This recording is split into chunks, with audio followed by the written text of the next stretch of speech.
So I want to eventually get into the more particular work that you're doing and Clapham's doing in this space.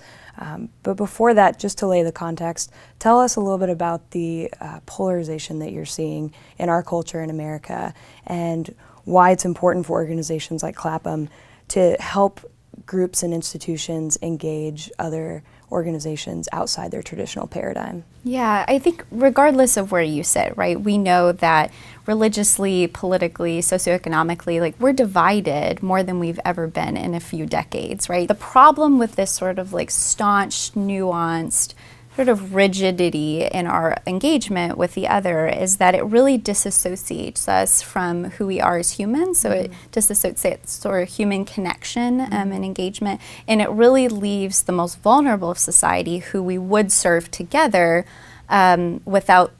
without help, right, and without the least amount of assistance.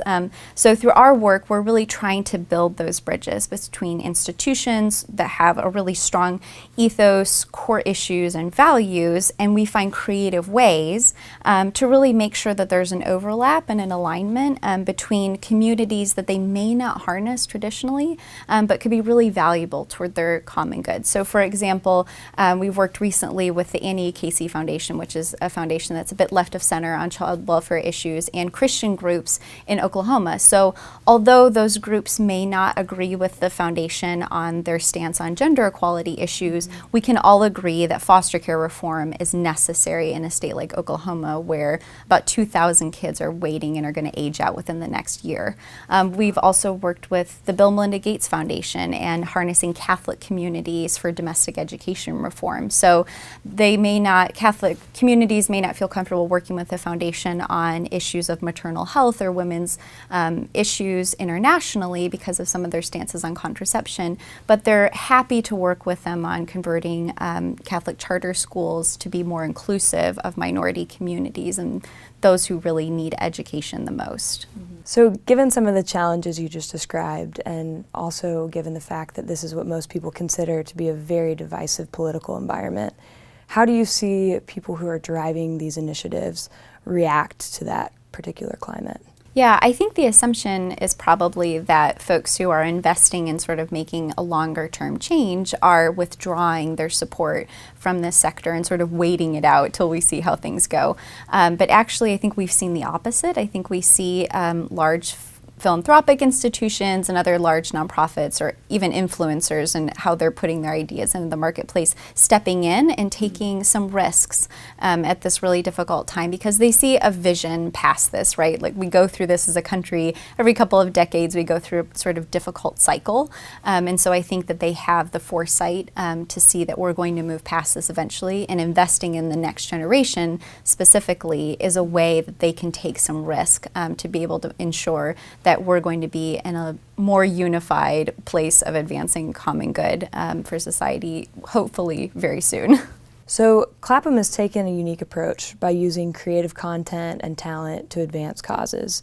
Explain a little bit why this is such an important piece of the puzzle and why using creative content has been such an effective tool in this space. Yeah, so I think the way that we really engage in creative content is through the lens of story, right? And story is not something that's foreign to us as people. As children, we're read stories, we listen to stories. And so these are sort of things that are ingrained in who we are. I think as people of faith, that's even more true because of the primary methodology, right, that Jesus uses to convey the gospel is through parables, and it was through storytelling.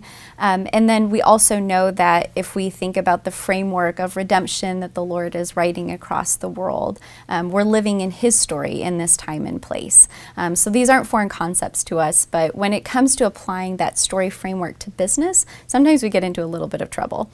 So there are three key elements to a story that we always like to use. It's the protagonist, the hero, and the faithful guide, right? So I think one way that we've seen this really poignantly, especially in the context of poverty alleviation, was some work that we did a few years ago with Stella Artois, the beer company.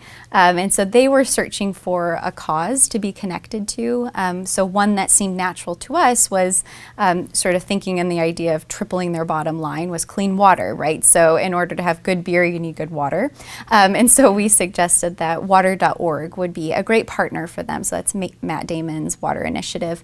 And so I think putting those pieces together, we could have just done a one-to-one, right? We could have said, hey, Stella, take some of your profits and invest them in water.org. And that would have been great for the shareholders, great for the folks who are served through water.org. But how do you tell that story in a way that helps to move people's hearts towards clean water initiatives in a broader advocacy context, right? How do you educate the public on that, the value of those relationships? And so we suggested the idea of filmmaking.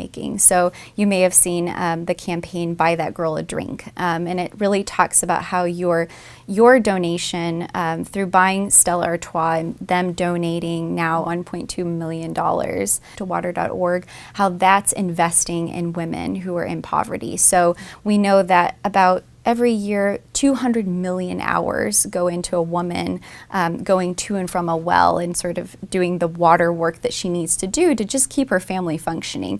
So if she can take that time through the investment of a tap in her home from water.org, she can take that time that she saves in a year and invest it in her own flourishing, the flourishing of her family and community. It ultimately will result in poverty alleviation for many in her region. If we can do that for many women around the world, we can give them back a lot of time, but also a lot of dignity to be able to lift themselves up out of the poverty that they find themselves in. So practically speaking, how do you successfully build these bridges? What tactics have been most successful for you in this work? First, you have to really identify and acknowledge the area of shared concern, right? Where are the areas that are ripe for collaboration amongst institutions and finding their ethos and core values and issues, and then finding almost where there's a Venn diagram overlap between those two things. I think then also a willingness to affirm one another on the journey. That's also, I think, the role that we play with a lot of the creative work that we do, right? That empathy building. So how as a human connection can we affirm one another in the good work that you're doing? And then finally, I think setting aside some of these secondary differences to advance a primary goal. And that's also difficult because we have to define what's secondary and what's primary. So that's also sort of related to that success question. But sometimes laying down those secondary issues and acknowledging that they're not less important, but they are just more important in a different context is probably one of the most valuable ways that we can make sure that we come to a place of commonality and success with one another.